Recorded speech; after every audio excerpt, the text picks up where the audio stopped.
En son temps. Vous devez comprendre une chose. Dieu semble travailler sur une chose à la fois. Nous devons travailler avec lui selon son agenda. Ça ne veut pas dire que nous devions attendre pour prier ou croire. Ça veut simplement dire que nous devions attendre afin que Dieu change la situation au temps opportun. Je remercie Dieu qu'il ne décharge pas par conviction tous mes péchés sur moi en même temps. Utilisez ces temps d'attente pour cultiver votre intimité avec le Seigneur et ce temps d'attente ne vous dérangera plus. Si vous ne comprenez pas ce point très important, vous pourriez devenir las et incapable de triompher. Souvenez-vous, celui qui vaincra héritera toutes ces choses. Apocalypse 21, verset 7. 2 ou 3 se réunissent. Trouvez 2 autres femmes qui vont prier en accord avec vous. Les mains de Moïse étant fatiguées, ils prirent une pierre qu'ils placèrent sous lui et il s'assit dessus. Aaron et Hur soutenaient ses mains, l'un d'un côté, l'autre de l'autre, et ses mains restèrent fermes jusqu'au coucher du soleil. Lorsque Moïse élevait sa main, Israël était le plus fort, et lorsqu'il baissait sa main, Amalek, l'ennemi, était le plus fort. Exode 17, versets 11 et 12. Trouvez 2 autres femmes pour vous soutenir pour que vous ne deveniez pas las durant la bataille. Priez et demandez à Dieu de vous aider à trouver ces 2 autres femmes qui ont un même esprit et soyez persuadés qu'il va les mettre sur votre chemin en temps opportun. La puissance de 3. Et si quelqu'un est plus fort qu'un seul, les 2 peuvent lui résister et la corde à 3 fils ne se rompt pas facilement. Ecclésiaste 4, verset 12. Élevez les autres. 2 valent mieux qu'un, parce qu'ils retirent un bon salaire de leur travail, car s'ils tombent, l'un relève son compagnon, mais malheur à celui qui est seul et qui tombe sans avoir un second pour le relever. Ecclésiaste 4, versets 9 et 10. Il est avec vous, car là où 2 ou 3 sont assemblés en mon nom, je suis au milieu d'eux. Matthieu 18, verset 20. Alors le roi Nebuchadnezzar fut effrayé et se leva précipitamment.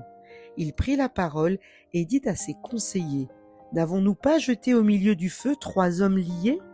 Ils répondirent au roi, « Certainement, ô roi. » Il reprit et dit, « Eh bien, je vois 4 hommes sans lien qui marchent au milieu du feu et qui n'ont point de mal, et la figure du 4e ressemble à celle d'un fils des dieux. » Daniel 3, versets 24 et 25. Vous n'êtes pas seuls. Entente. Je vous dis encore que si 2 d'entre vous s'accordent sur la terre pour demander une chose quelconque, elle leur sera accordée par mon Père qui est dans les cieux. Matthieu 18, verset 19. Quand vous luttez pour obtenir la paix au sujet de quelque chose, contactez une personne qui s'accordera avec vous et priez ensemble. Se tenir à la brèche. Je cherche parmi eux un homme qui élève un mur, qui se tienne à la brèche devant moi en faveur du pays, afin que je ne le détruise pas, mais je n'en trouve point. Ézéchiel 22, verset 30. Priez les uns pour les autres. Confessez donc vos péchés les uns aux autres et priez les uns pour les autres, afin que vous soyez guéris. La prière fervente du juste a une grande efficace. Jacques 5, verset 16.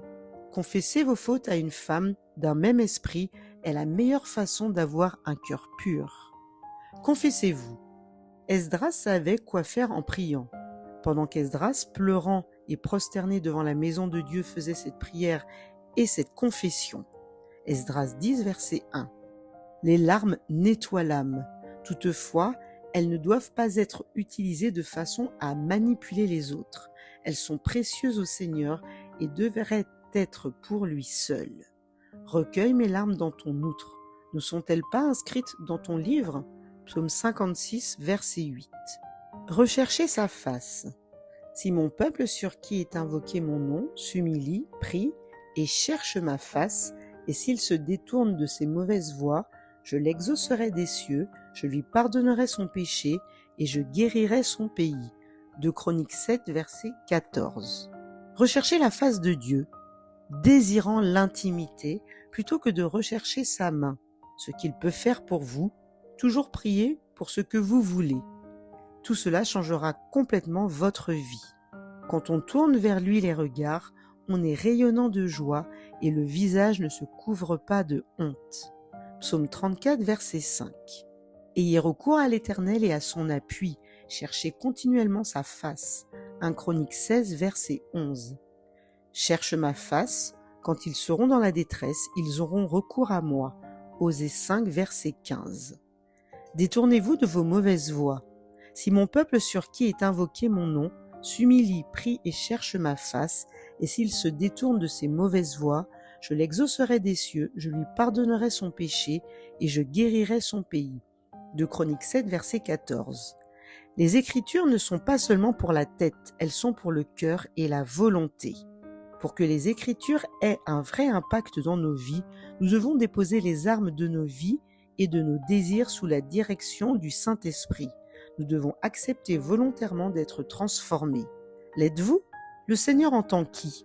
Le Seigneur délivre qui?